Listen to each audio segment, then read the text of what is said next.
जय हिंद दोस्तों। चलिए दोस्तों बात करते हैं इस एक और क्वेश्चन के बारे में। इस क्वेश्चन में एग्जामिनर ने कहा है a village lost 12% of his goods in the flood and 5% of reminder died from the disease. If the number left now 8360, what what was the original number before the flood. यानी examiner ने कहा कि भाई एक गांव के अंदर अगर 100 गोड्स हैं, उसमें से 12%, यानी कि इसका मैं 12% निकालूंगा तो मेरे पास कितना आएगा, 12 आएगा, और 12 इसमें से माइनस करूंगा तो 88 गोट बचती हैं फ्लड के बाद में। फिर कह रहा है कि उसमें से 5% ना डाइड होगी। 5% क्या हुई आपकी, डाइड होगी, मर गई है डिजीज के कारण। तो इसका 5% निकाल के इसमें से माइनस करना पड़ेगा।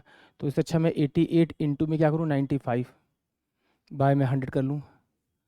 अब एग्जामिनर कह रहा है कि ये तो आपका रिमेनिंग बचा है, बट एक्चुअली रिमेनिंग ये नहीं है। रिमेनिंग कितना है आपका, 8360 है। तो अगर आप इन दोनों को मल्टीप्लाई करेंगे तो मल्टीप्लाई करने के बाद में यही नंबर आएगा, आप देख लीजिए 88 और 95।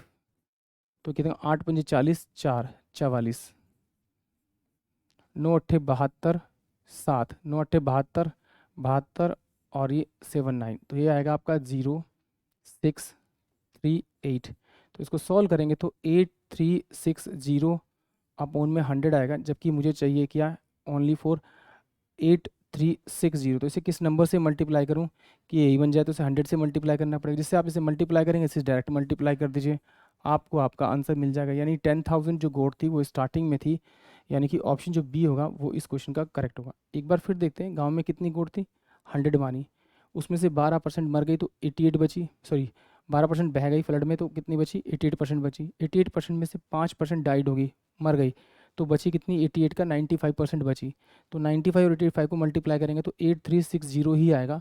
इसको सॉल्व किया, बट देखा मैंने तो ये 8360 बाय 100 है, बट मुझे बनाना है 8360। तो मैं अगर इसे 100 से मल्टीप्लाई करूँगा तो इस 100 से 100 कट जाएगा, ये वैल्यू सेम हो जाएगी।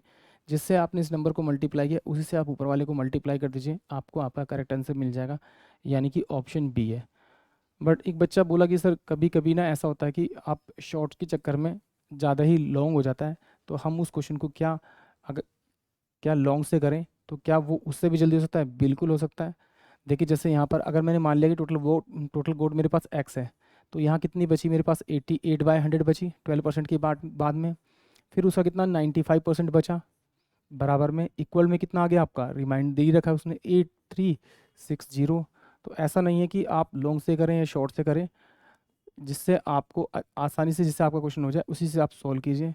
ये 100 इंटू में 100 अपोन में कितना हो जाएगा आपका, 8 इंटू में 95। अभी हमने देखा इससे इससे इसको मल्टीप्लाई करेंगे तो मेरे पास में ये आ जाएगा।